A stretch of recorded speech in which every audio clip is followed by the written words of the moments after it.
Okay, it's now 11 o'clock, so is everybody ready to get started? Yep. Yeah, fantastic. Okay, so to everyone who's just joined us, we now have 46 people joining us at the moment. We're expecting up to 100, which is really amazing. And for anyone who logs on over 100, they'll be joining us on YouTube. And so we're just really pleased that you've all taken time out of your busy days and your busy schedules to talk with us.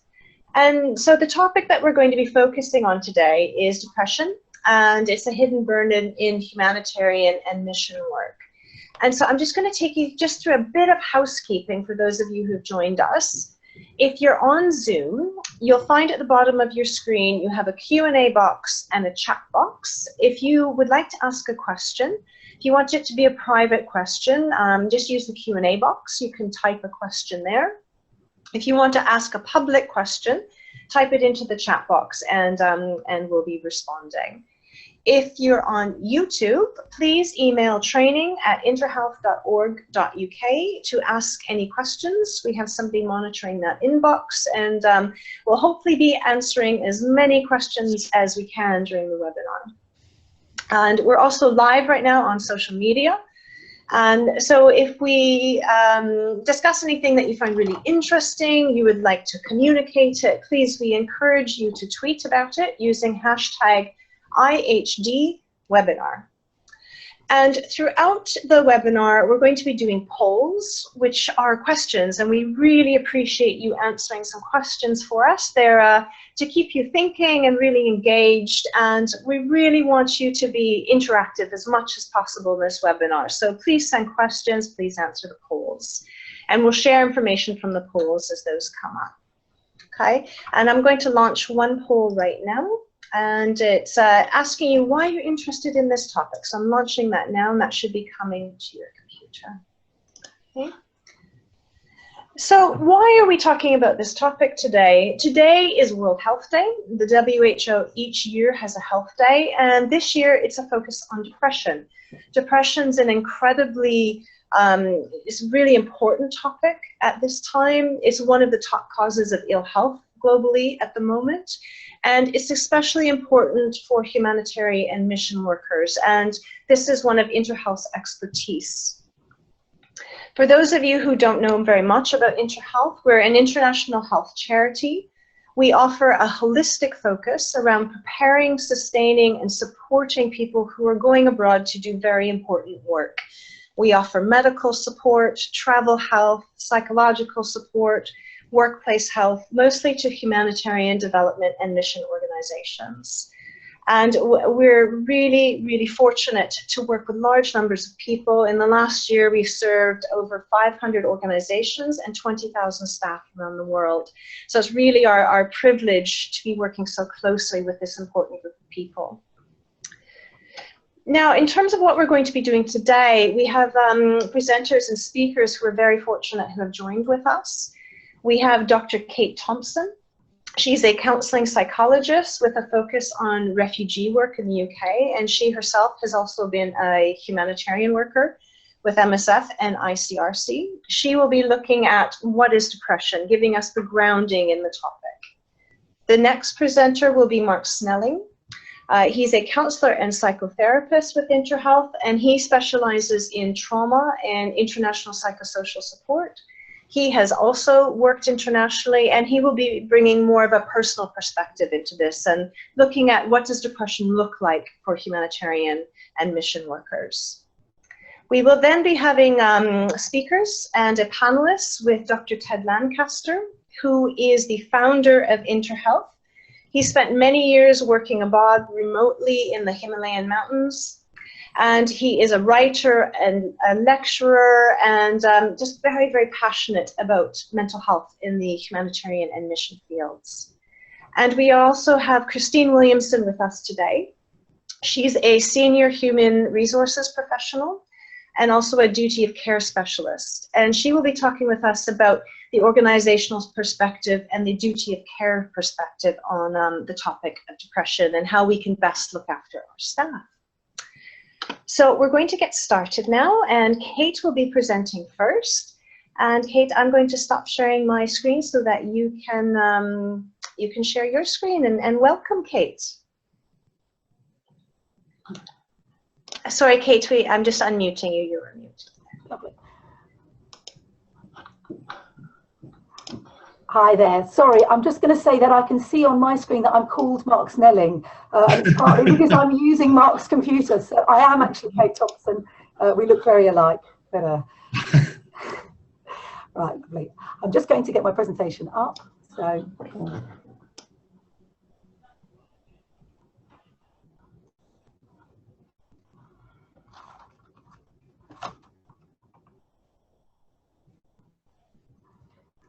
Right, it looks like I need to share the screen before I can start a slideshow by the looks of it. So I'll do that, and then lovely.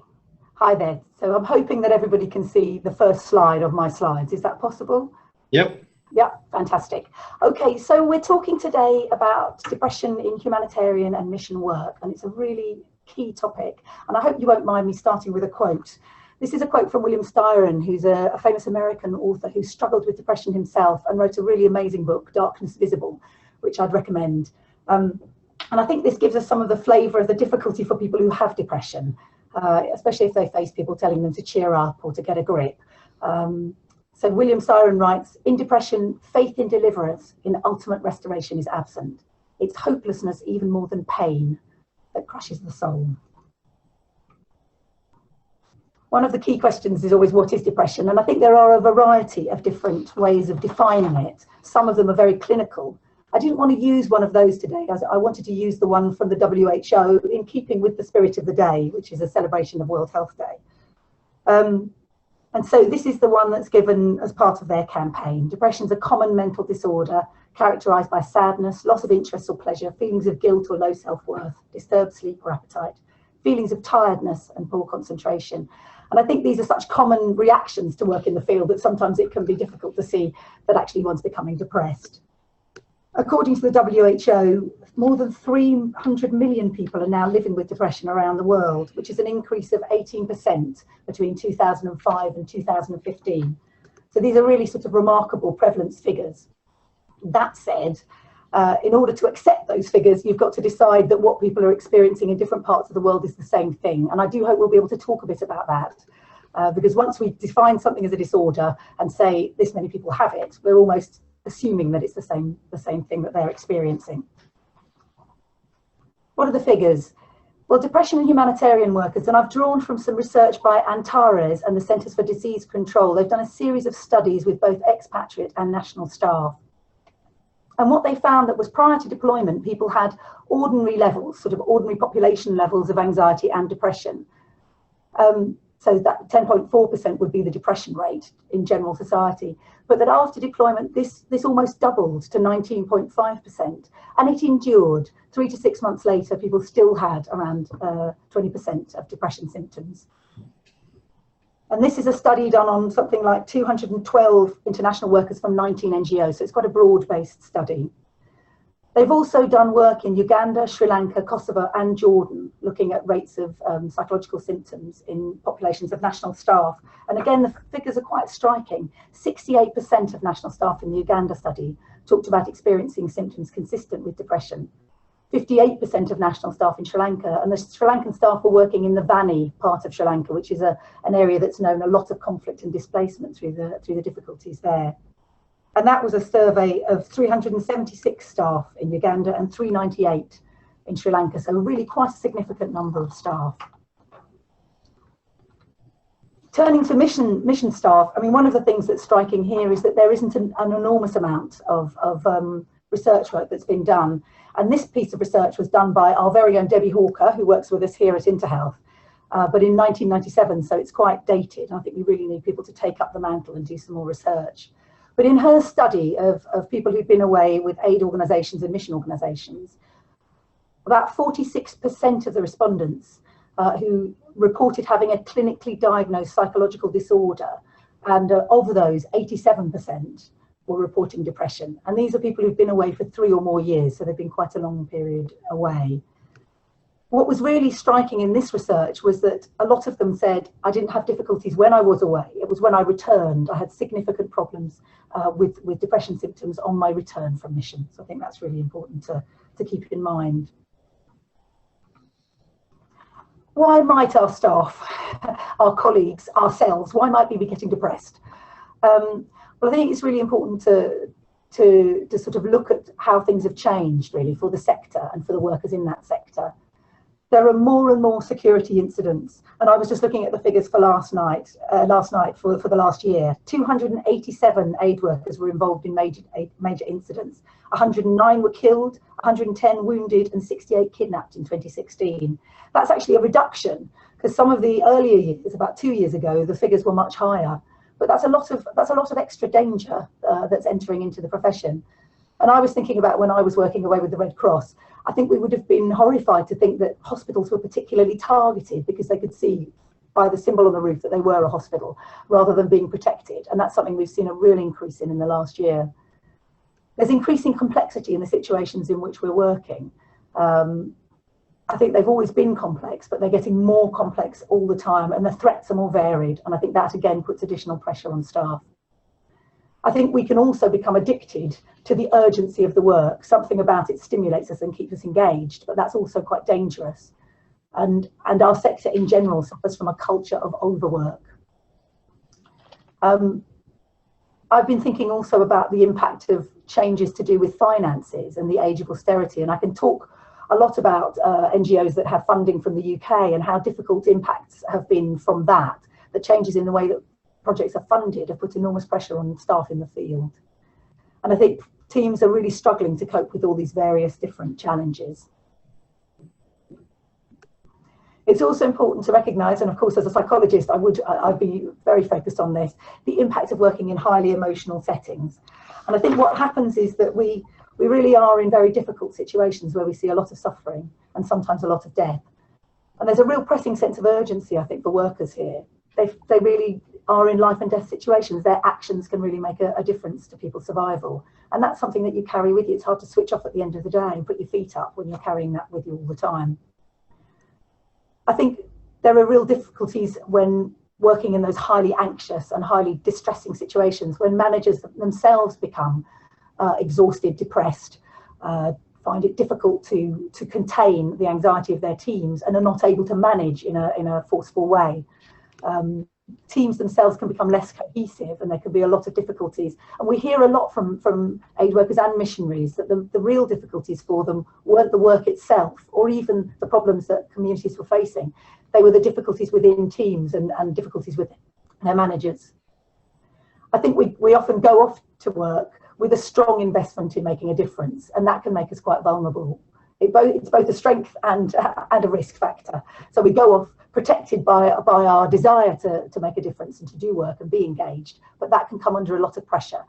And that's particularly when there are structural factors that really are beyond anyone's control that are inhibiting change. And that would certainly be true in situations of war, conflict, and protracted emergency. So it's widely known and has been documented in research that depression has a lot of links with loss experiences, life events that are characterised by loss. And this is from as early as 1978, the famous Brown and Harris research made this very clear. There are multiple losses involved in the work that we do. If you're going as an expatriate worker, going internationally, then you lose your normal life.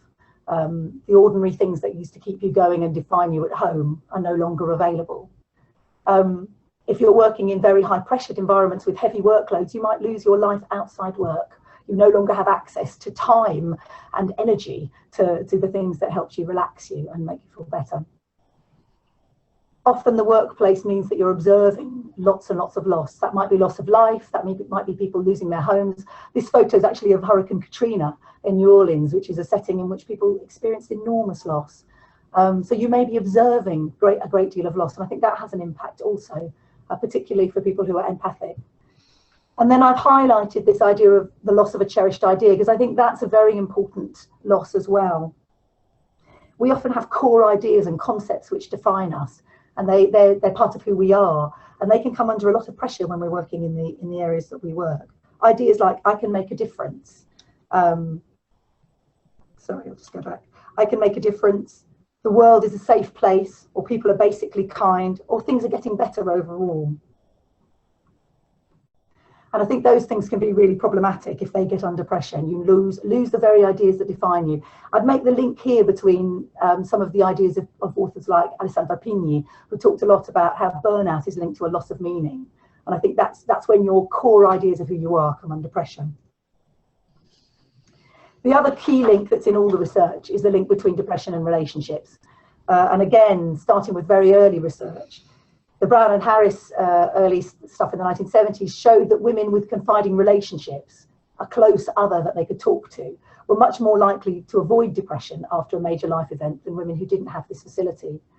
And I think our work with people in the mission sector and humanitarian aid shows how important support from leaders and managers is, being led by somebody who's able to make somebody feel supported and cared for, despite everything else that's going on. Again, good relationships with your team and colleagues. This is research that's been picked up both in the military and in our sector, and it's something that we hear all the time. The worrying effect of stress on your networks if you have difficulties with family at home, if you're abroad, or if you're coping with the pressures that are under your family if you're in a conflict situation and you work in your own country. So worrying about family, worrying about relationships. And then the key protective factor of social support, being able to access good relationships, supportive other people, just to help you balance yourself against the distressing forces that might lead to depression.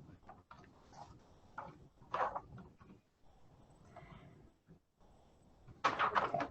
What I'd like to say is really here, a lot of questions came in, how can we best prevent depression? I think the first point to make and highlight here is that depression can be prevented. And I hope that by looking at a range of factors, we're able to work on prevention. So these are organisational factors that I've talked about today: cohesive teams, supportive leadership, and a culture of staff support.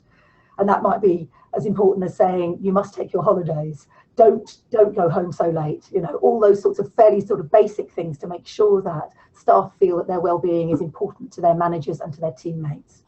Situational factors. And I think then we're thinking about the Antares CDC report, which said that exposure to challenging work environments was a key part of one of the things that that led to depression in the staff that they looked at. So it's very important to think about how challenging is the work setting and how that can be mitigated. The ongoing horror of work situations or situations where there's a high loss of life, and the lack of security. So these situational factors that have to be borne in mind, and actually are also organisational factors, have to be picked up by the organisation and thought about. Social factors, are individuals being left isolated with a great sense of responsibility? Is there enough support for them? Are they withdrawing into themselves because of the pressures of their work? Are they experiencing difficult pressures from the social network at home for whatever reason? And then personal factors, and these are the ones that often get highlighted. Perhaps if people are too conscientious or too perfectionist, have all or nothing ways of thinking about things, then they can be particularly vulnerable to depression. And I think these are all areas that we can look at more in terms of offering staff support. Okay. And that's the end of my presentation, but I hope it's given some insight into some of the research and areas around. Thank you very much. Great, thank you so much, Kate. And that gives us a very good foundation in depression and some of the issues that humanitarian and mission workers are facing. So we'll now hand over to Mark Snelling, who's going to be talking more about his personal experiences in the field and how depression can really touch those of us who are working abroad. Thank you, Karen. Just going to get myself set up here. Great. Great, thank you. Yeah, so having had an introduction to sort of this kind of issue of depression on a kind of a broad basis, I'm going to talk a little bit about how this plays out specifically in the field settings and what we might do about it, both on an individual level and an organisational level. I think both clearly have a part to play. I'm going to start just also with a little personal reflection, including this picture of me back in the day, I think somewhere over South Sudan, if memory serves. I was in the field, before I trained as a therapist, I was in the field for the best part of 15 years, first as a journalist and then as an aid worker. And I would say it was safe to say that for almost that entire time I suffered from major depression myself. So it's a subject that's very close to my heart in some ways. Mercifully, it's long behind me now. But I look back in some ways completely sort of mystified by my own lack of awareness during that period. I think initially I had no idea what the problem was. I mean, I think I knew I didn't feel good, but certainly had no clue that it might be anything like depression. Like many in the sector, I spent many years essentially self-medicating. I was actually a patient of Dr. Ted's back in the day as well, who I think we had some conversations about that, didn't we, Ted?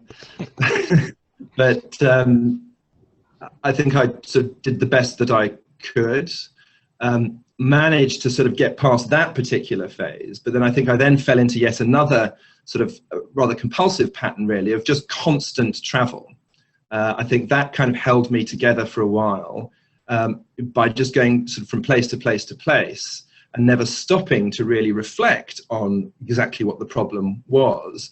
Again, it sort of worked up to a point, but ultimately was very counterproductive and damaging to me. So, you know, several experiences of quite severe burnout later, I finally decided to address the situation. That then sparked an interest in the clinical aspects of this, which led me to train as a therapist. So now I have the privilege of helping a lot of people in the sector with exactly these issues. So in terms of that, both personal and professional experience, and in terms of, sort of talking to colleagues at InterHealth, what do we kind of know about what to do about depression for people who are interested and committed to field work? I'm going to talk a little bit as a framework used kind of before, during and after as a framework. Now, I realize that in some regards this is quite dated. You know, there was a time when people went on assignment and came home, and you know, there was that sort of cycle. Of course, these days we know that many more people in the sector, and I'm sure people listening today, live and work where they are from. So it doesn't quite work the same way. Though I think one can still think in terms of before, during and after, in the sense of there are things that one might want to do sort of before you start this kind of work, things that you need to kind of keep an eye out for whilst you're in it. And then how do you sort of, you know, debrief and recover when you've finished what you're doing. In terms of before, something I mentioned already in terms of my own experience was an almost total lack of awareness. I think people can really help themselves by reflecting kind of deeply on both their strengths before they go, but also, you know, what are the potential risks here? And of course, when we do screening at InterHealth, this is precisely what we help people with. It's like, can we help people identify areas that might potentially become problematic? So I think, you know, there's certainly a lot to be said for, you know, either talking with a friend or a counsellor or a mentor, whoever it is, but somehow before you go, having a think about what it is that you could potentially be facing. Time is limited, so I won't spend too much time on these points, but here are just some of the sort of risk factors that we would be thinking about. So in terms of personality, you know, there's certainly links have been made in the research between people who have kind of a pessimistic, cynical outlook on life and a vulnerability to depression. Now, you know, we all have our moments, but, you know, if this is something that is an issue for you, you know, is it something you can think about and address? It sounds like a statement of the obvious, but, you know, if people have had previous trauma or kind of complicated experiences around addiction, that will also set up a vulnerability. Now, I mean, it may sound obvious, but I think, I mean, I know in my own case, I discounted a lot of those factors from my own past. I thought, well, you know, I'll go out, I'll do this work, that'll be fine. If there's depression in the family, if people have recently been bereaved, if people have been very ill, that can also have an impact. People might tend to sort of overlook the fact that there is a psychological component to that, but when people have had serious illnesses, they can then become more vulnerable. And also, if you've just got a lot going on in your life now, that could cause problems. Now, I think a fear that I hear a lot is people think, well, if I address this stuff, does this mean that I'm not going to be able to do this work? And I think we probably all agree here the answer to that is no. You know, if these problems are identified and well managed and can be thought about and processed in some way, you know, people might need medication, whatever it is. But if these difficulties can be identified and foreseen, then I think, you know, people have very successful experiences in the field. There are just certain things that they do to kind of manage these vulnerabilities, and they can move on. So I think it's really important to state that, you know, having a problem with depression does not bar you from working in this sector. It just means that there may be things you need to put in place that will help. Now, I mean, this is something that would be important to do at any time, but especially during your work. I think there's something about being able to know yourself and track yourself.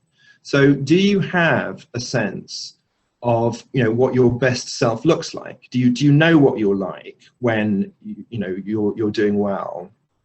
So can you notice when things are going a little bit wrong? Can you pick up those red flags on various different dimensions? So physically, you know, what do you notice when you're feeling a bit down? You know, do you feel stiff, do you have a backache? Emotionally, do you feel lonely, shut off, teary?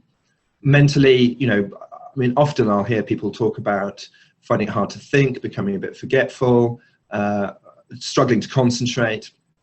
Behaviorally, I guess, you know, we'll all be familiar, you know, the alcohol, the cigarettes, you know, a whole range of different behaviors that people might begin to fall into as a way of kind of coping.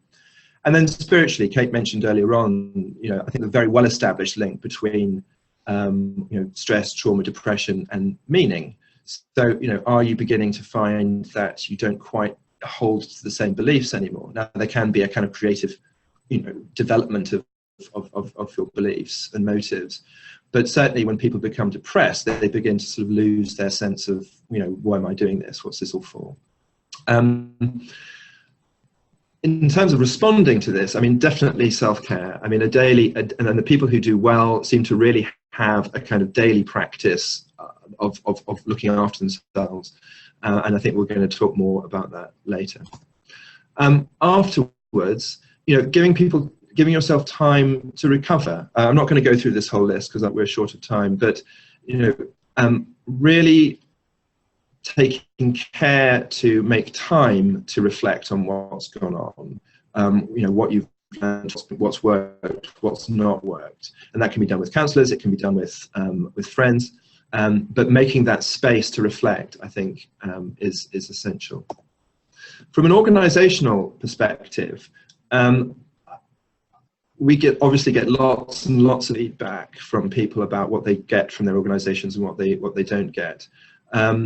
Certainly what we feel works is when organisations really help people to kind of reflect on what they're going into, you know, really good information, really sort of strong training, both in sort of technical issues, but also how you manage stress, how you manage trauma. I hear a lot of people say that they wish there was more in the induction process to talk not just about the sort of technicalities of the job, but also what might you encounter in terms of emotional challenge. You know, what might the relationship problems be? You know, what might you do if you feel that you're getting depressed? How can you support in that? So, you know, I think many organisations now are really building these aspects, but you know, I think we could always hope for more. In terms of sustaining, again, I think, you know, I think at InterHealth we have a strong sort of belief in attachment as a kind of protective factor. So really kind of keeping in touch with people in the field, making sure they have the information they need, the resources, the support. I mean, obviously, when there's little financial resource, how can you then train people to help each other? So peer support programs we're finding are getting enormous traction, particularly in Africa. So can we build people up to spot the warning signs and help each other? And then various, Christine will talk about this more, I think, later, but you know, all of the stuff around guidelines, protocols, policies, is that in place to really help spot difficulty and support people?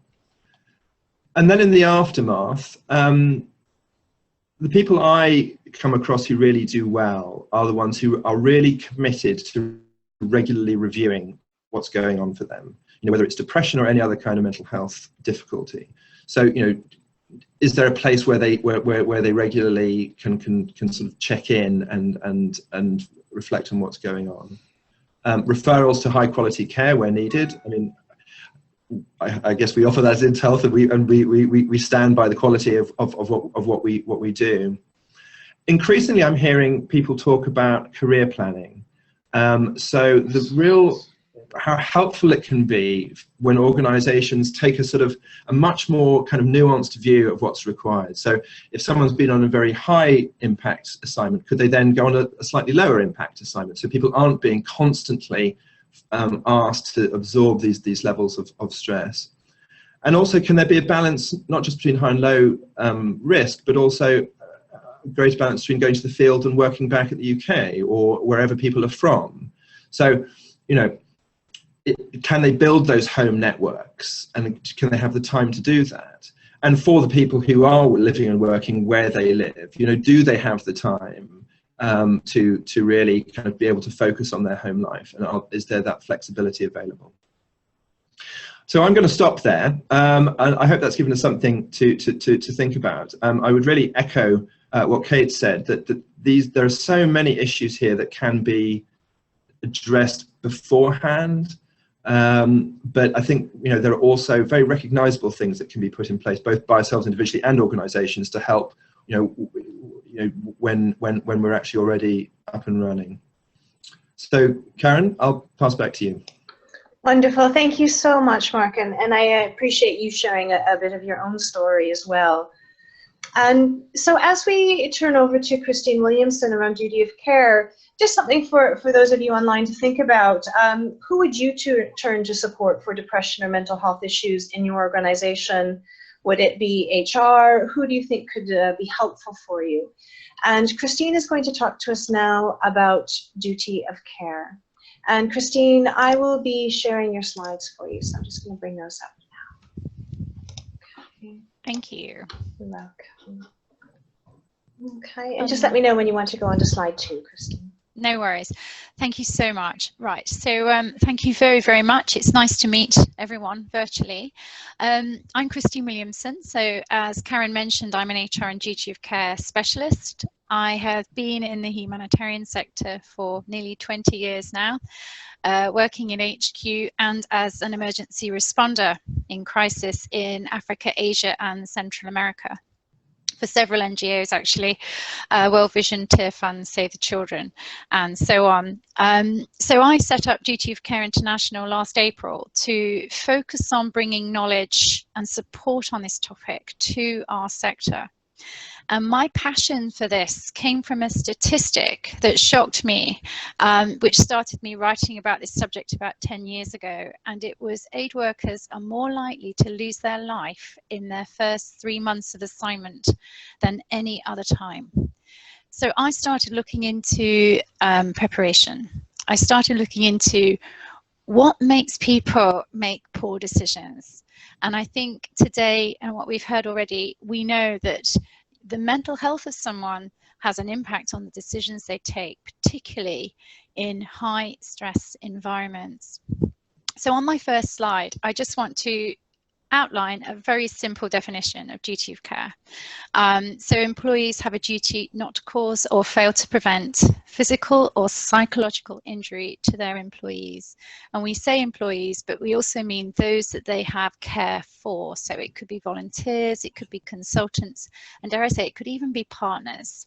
So it's all about the proximity of the relationship and the power you have over that person whilst they are with you. So have you trained them? Are they visiting your programs? Are they within your sort of umbrella responsibility? So, and the thing that I really want to emphasize, and I will end with a question, answering a question on responsibility, is the thing the organization really needs to think about is what is foreseeable? Is it foreseeable? And if it is, it can be prevented. It should be able to be prevented. depression is a mental health issue. It is difficult to see.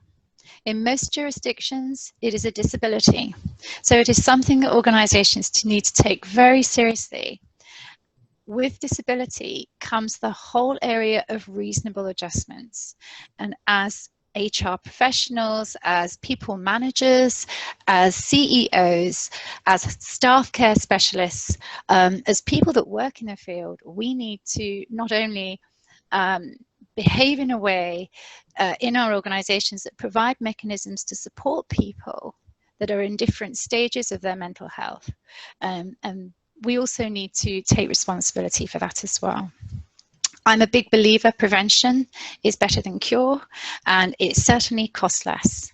So I will explain that a little bit more in my second slide. Thank you, Karen, if you don't mind. So this is, I won't go into full detail of this. This is a very brief overview, and I'm very happy to share this slide later on for everyone involved. But what I try and do is break down the sort of the health and well-being basics when it comes to the employee cycle. So the employees at the center of this, and this is their story, this is their narrative as they are welcomed into the organization, as they work for the organization, and as they either return or leave, get promoted, basically transist. And as you can see, there are some real basics in there that can lead to certain things. I am a big believer that everything can be traced back to something that didn't happen, a conversation that wasn't had, a support piece that wasn't there. So when you think of recruitment and how we prepare our people, Mark and Kate have talked about the whole screening mechanism and understanding where your people are at. Everyone is different. Everyone is at different stages. Then you move into the induction and how well prepared someone is for an environment. And we have a duty of care to ensure that they are fully prepared, and not just understanding what they're going into, but understanding perhaps what the risks are, and not necessarily just accepting those risks, but at least understanding them and knowing what they can do to prevent them on a personal level. And when you think of mental health, this is where it starts to really hit, the rubber hits the road a little bit, because understanding what you're there for, what you're doing, who you're doing it with, and why you're there helps you sustain and remain resilient in your role. I think what's around you, the support mechanisms, the relationships, the managers, even dare I say counselling support, the team dynamics, the training, all forms part of this whole resilience sort of strategy. And as we move around the employee cycle, we look at health, safety and security.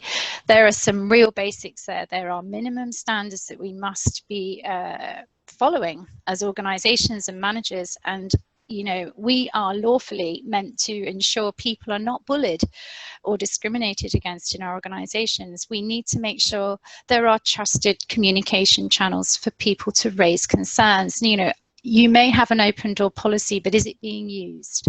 And you need to, and we all need to be using the whole consultation process and engaging with our employees on issues that concern them. And this again, just it builds this engagement, it builds trust, which really does help employees understand where they fit in the bigger scheme of things.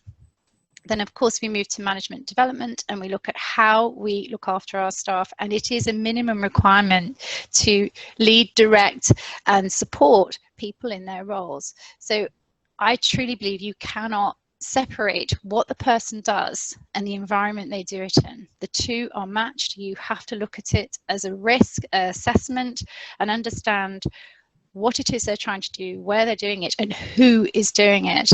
And then again into transition and how we learn from a previous assignment, how we look at health checks, how we look at understanding the resilience of someone after being on an assignment and then going into the next one. Something Mark talked about.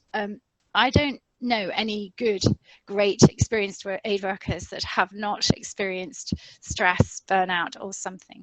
So here we are. That's just a slight flavour, and I was given a question is it always the organization's responsibility to prevent depression?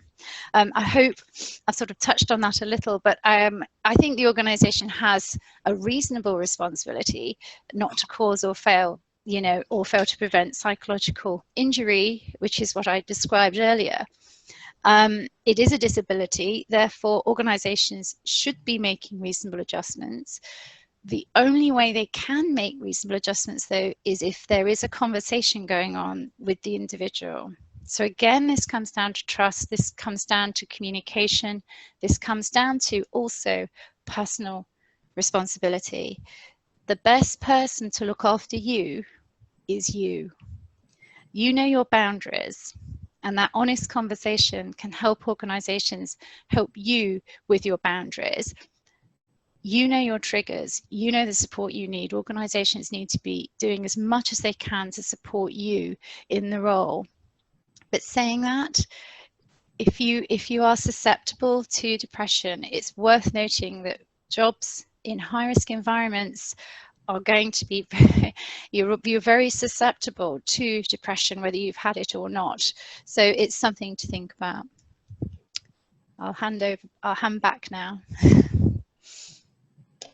Great, thank you so much, Christine. I appreciate that. And that gives us a really good organizational understanding around organizational roles and responsibilities towards employees who might be experiencing depression.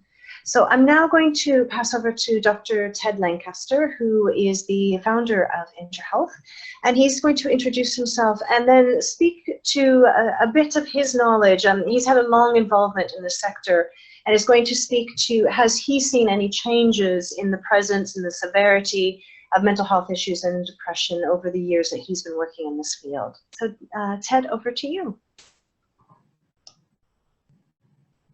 And good morning and good afternoon to some people as well. Fantastic that you can join us. Or when you've been involved in this for a number of years, there are so many things you can talk about that it could become either boring or overwhelming. So I'm going to just have to select one or two things. I guess I've always been a bit of a risk taker and a lover of adventure. So until about 30 years ago, in the middle of my early medical life, I probably didn't do very much to look after my physical or mental health. I got away with it, but I only just got away with it. I was astonished looking at World Health Day today that it is depression which is the leading cause of ill health worldwide. Unbelievable. Hypertension is the leading cause of death, and depression is the leading cause of illness. I have worked for a number of years with what's known as the International Society of Travel Medicine. This is a bunch of about 3,000 academics and others who are fascinated by travel medicine.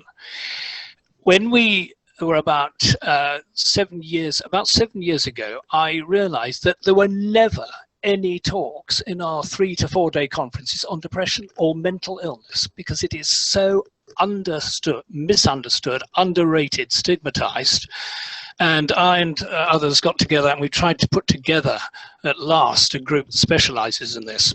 So I want to just say initially that depression is so prevalent. It's so, in inverted commas, normal as human beings to be depressed.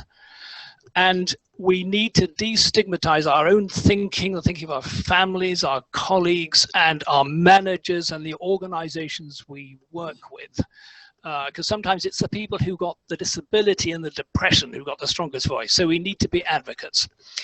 I need to just say a little brief thing about myself, which is terribly dull. I'm a little bit like sort of licorice all sorts. I've done a bit of this and that, really. So early stage of life expeditions was my thing. And then I became a family doctor.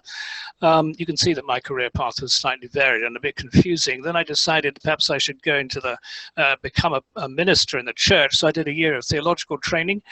And then I met a very wonderful woman, and my wife and our 3 girls spent 7 years in the Indian Himalayas working in very remote communities, doing some work with Tibetan refugees who were pouring over the border, and also working with a number of expats who were either depressed or ill or feeling slightly out of where they felt they would like to be. and I was the board member of a large international school, which gave a lot of incredibly interesting insights. And I've now been involved with InterHealth for, I'm not going to tell you how long, a very long time, since when we started. I'm not going to waffle on about myself any longer, but I do just want to address this question that you've just heard. I'm going to just state it again. How has the presence and severity of depression amongst humanitarian workers changed since we started 20 however many years ago? I wish we had the evidence. It's very easy for us to just talk about anecdote and expectation. I wish we had the evidence, and at the moment we need more evidence. We do know that between 2005 and 2015, there's been an 18% increase in the amount of people living with depression. That's the World Health Organization statistic. So I have seen the prevalence and worry about depression, just very briefly, in two examples, which I'll give you. The first is that we see an increasing number of people doing short-term overseas trips, gap year students, for want of a better term. Probably many of us listening in have done gap years and had either good or less good experiences. We screen about 5,000 people or more per year online for short-term missions and gap years, and the amount of depression and self-harm and other forms of mental ill health that is actually recorded by people is astonishing, and I'm quite sure has increased in the 10 years or so we've been doing this. And the amount of undeclared mental health, which often only comes to light when a crisis occurs overseas. I've been involved in 2 of these in the last year, with people phoning in from fairly disastrous situations where people have become seriously psychotically ill or very depressed. So there is a huge amount in the younger generation wanting to find their own feet and go and visit overseas.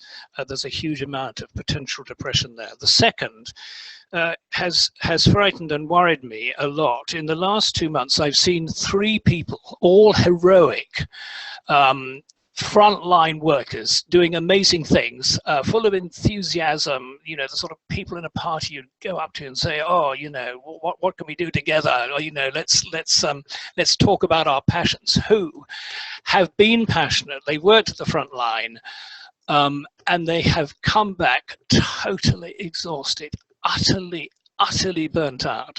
Some of them have been working 16 hours a day, week on week. 1 or 2 have been in extremely dangerous circumstances, but the thing that is in common is that they are what I would call normal people who have been put through abnormal circumstances and expectations, and as a result have come back burnt out, depressed, but able, with the right support and care from the team here and elsewhere and with their friends, to regain their best versions of themselves, if you like, and then go back, but sometimes only after 2 to 3 months. Enough anecdotes from me, but I hope that just gives you some ideas. Thank you. Wonderful. Thank you so much, Ted, and for sharing your wealth of experience and your stories. I know we could all listen to you talk for ages and ages. You have a wonderful way of speaking. We really appreciate it. So what we're going to do now is some questions have come in. They came in partly before we started the webinar, but also during the webinar. And so I'm just going to pose some questions to our panelists and see what the answers are. So the first question that's come in, we're going to ask you, Kate, to answer this question. And you've touched a bit on it, and so has Mark, but do you have any suggestions for countering depression? And also, how might you support a colleague who you feel is struggling with depression? What a good question. I mean, I think we have kind of gone over it a little bit. I think if you yourself have had depression in the past, or you have a tendency towards depressive symptoms, then there are a range of different things that you need to do, really. And Mark touched on this when he was talking about monitoring yourself, having a way of knowing what stress looks like in yourself, and also a way of knowing what you can use to get beyond that.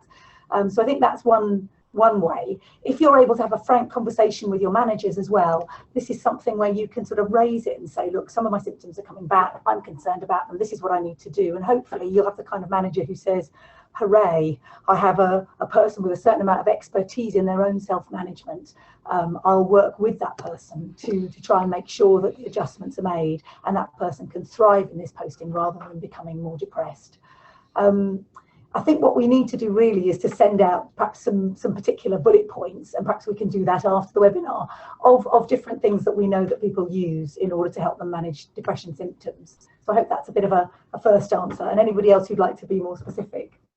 The other thing was about talking to a colleague, and I think that's very difficult, isn't it? If you're in the field and you notice that one of your colleagues has changed, is becoming sort of very low in mood, perhaps a bit more angry, perhaps a bit more cynical, perhaps it's leading to real changes in the team dynamics, then the only way really is to address it with that person, perhaps with your manager or on your own. And what you need to do is collect evidence. You need to collect some information that shows that person. If you know them well, then it's a conversation you can have, and you can say, look, I know you say everything's fine, but I saw this happen, and I'm worried about it. I feel that's something we should think about together.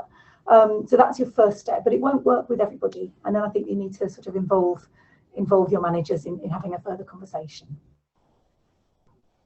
Great, thank you so much, Kate. Did anyone want to add anything else? Mark, did you want to add anything to that? I think we need to reiterate what I said earlier on about daily practice. So I think the people I know who I've come across who do well are the ones who have really developed a habit of self-care. So, you know, whether that's, you know, 10 minutes of stretching in the morning, or, you know, 10 minutes of journaling every evening, but something about getting into that daily habit of checking in and then doing something proactive, you know, keeps the show on the road, essentially. I think too often people don't notice there's anything wrong until the whole thing falls apart, and then they end up, you know, with us. But, you know, I think there is so much that can be done ahead of time. Wonderful, thank you for that, Mark. And as Kate said, we will be sending out next week after the webinar some tips and suggestions and ideas, and you'll all be receiving that. So the next question, I'm going to pose this to you, Christine, and the question is, how might the stigma of depression impact job prospects? No, thank you, Kate. Well, it shouldn't. It shouldn't hinder your job prospects at all. But I do think the question comes back to what we've all been discussing about, well, one, it's about yourself and knowing yourself. Are you in a job that suits you? It's got to suit your skills and abilities and your hopes. And often we find ourselves in work that perhaps that we're struggling with.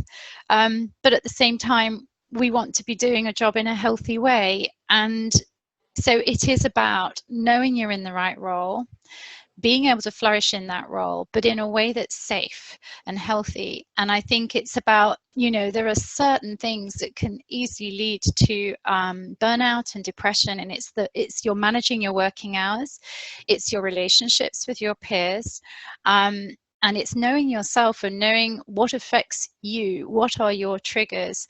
So for me, it's a lot of personal responsibility, because it's a hidden, in my mind, it's not easy to see. It's not easy for a manager to pick up straight away what is going on. It is best for you to highlight this to your manager. Stigma of depression, I would like to think it's a little bit more widely understood. I would like to think that organizations are taking it much more seriously and really, you know, looking at how they can, you know, lead on reasonable adjustments. I would like to think that your organization recognizes and responds to this really well, and that you are in a situation where you can talk to your manager in confidence.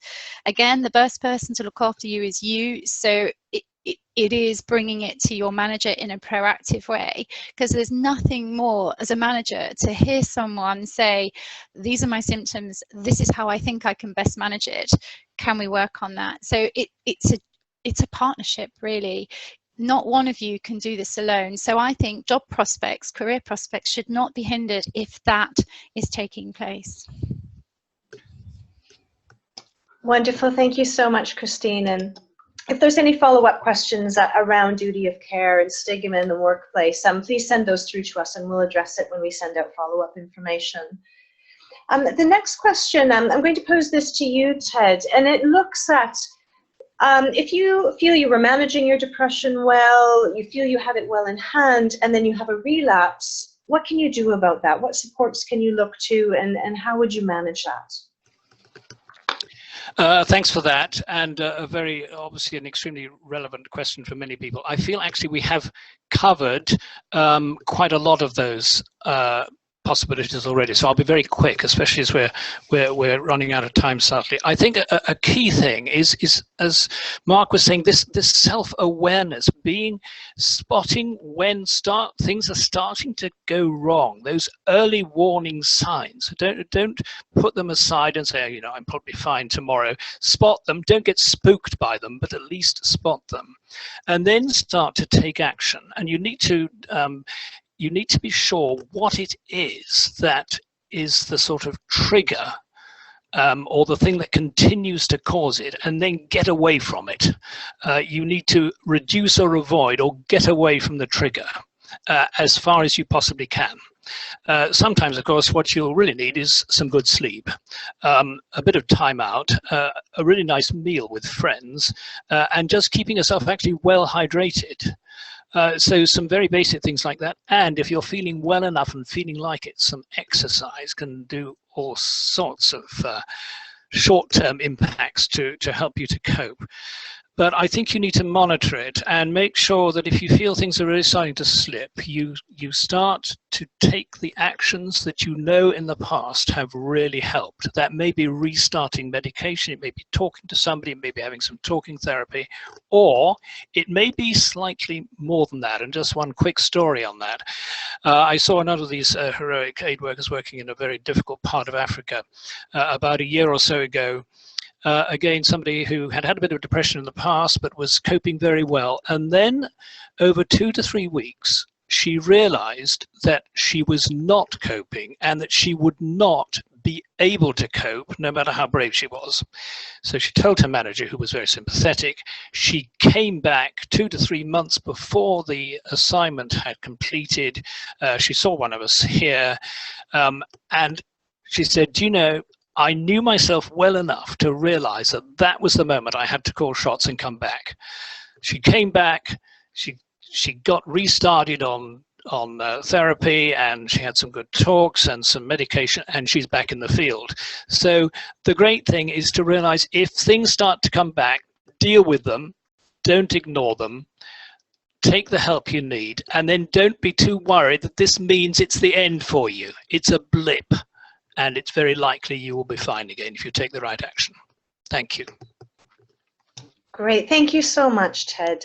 And the final question, because we're running out of time, Mark, I'm going to pose this question to you, and I'm going to bring in a comment that came online as well. It's, how do you maintain a sense of faith and a sense of hope when you're faced with overwhelming need and maybe overwhelming suffering? And what is the role of hope and resilience?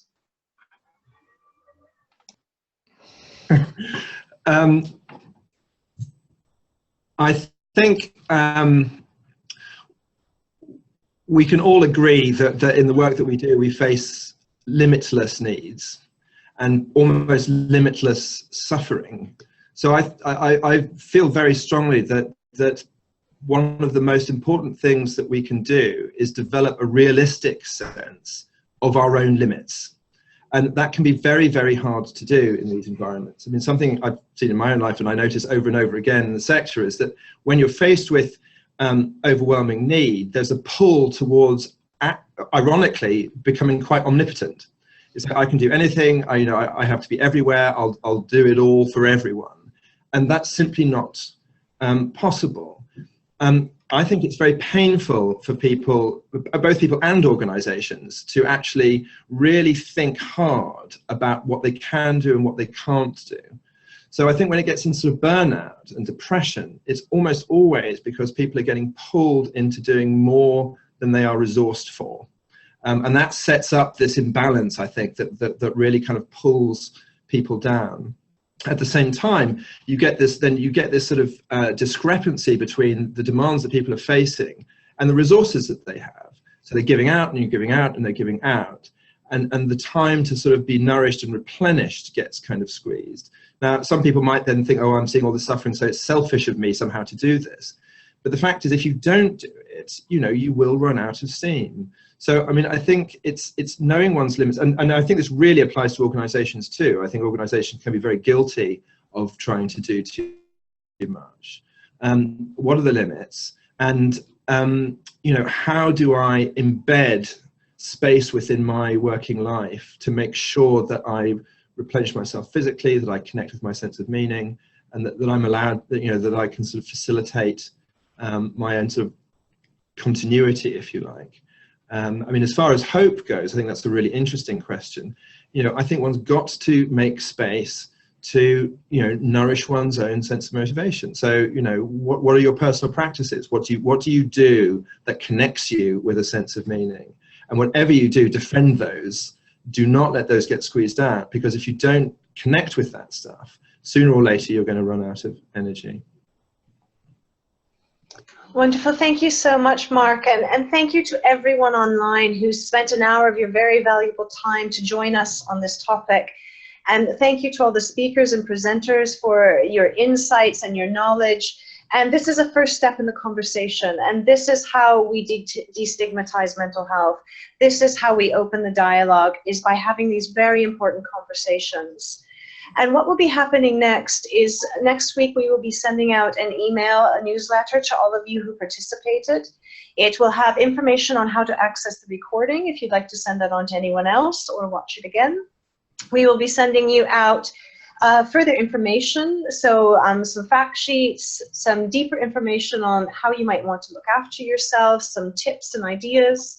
And we'll also send you some follow-up from this webinar. There's been many questions coming through, and unfortunately we didn't have time to answer them all. But what we will be doing is gathering those questions, putting the responses together, and we'll be sending all of that out to you. And please, if you have any further questions, write to training@interhealth.org.uk, and we will gather all the information there and then respond to you. And as we said, this is just the beginning. This is the opening of our dialogue. We look forward to many more webinars and to engaging with you again. So thank you, everyone. We wish you a wonderful day and a wonderful weekend ahead.